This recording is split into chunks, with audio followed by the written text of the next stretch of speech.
kom ons vertel gou vir jou die storie. Arachne was 'n meisie wat kon weef en kon borduur. En sy het gedink sy alleenig is so fancy, dat dit uit haar eie toedoen is, maar, en sy het ook gesê dat sy beter kon weef as die godin van Athene.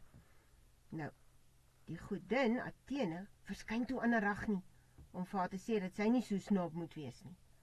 En toe is Arachne lelik met Athene. Toe hou hulle kompetisie, kom ons kyk wie wen. Wie kan die heel beste borduur? Haha, en toe wen Arachne vir Athene. En toe is Athene boos, sy was baie kwaad. En toe het sy al Arachne se borduurwerkies so goed wat sy gedoen het vernietig, en sy het haar gegooi met haar weefstoel. Ag, sies tog, en Arachne probeer toe selfmoord pleeg, deur haarself op te hang. Maar toe red Athene haar. Sy het seker gedink, oeps, wat doen ek nou? Maar toe verander sy vir Arachne in 'n spinnekop. Ag, dis ook lelik. Nou weet ons ook hoekom kan goggas, né, spinnekoppe spin. Nou, hoe moet ons na hierdie werk kyk?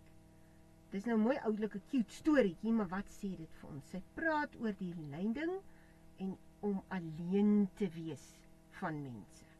Nou, die agtergrond van hierdie werk het julle gesien, is donker, dit lyk so swart, wat nou vir ons vertel van alleen wees.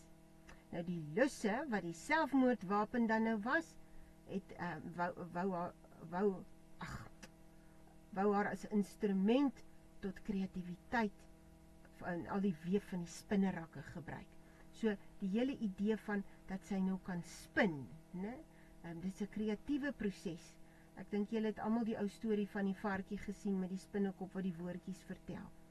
Nou, daar's 'n sterk kontras tussen die mooi en die afskuwelike. As ons na daai prent ook gekyk het, nee, die skildery, dis nie mooi vir ons om te sien nie.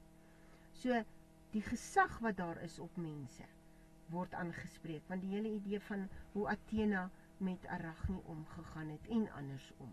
So oukies, nou is ons klaar met hierdie hoofstuk. Die volgende werk gaan ek dan volgende week vir julle gee.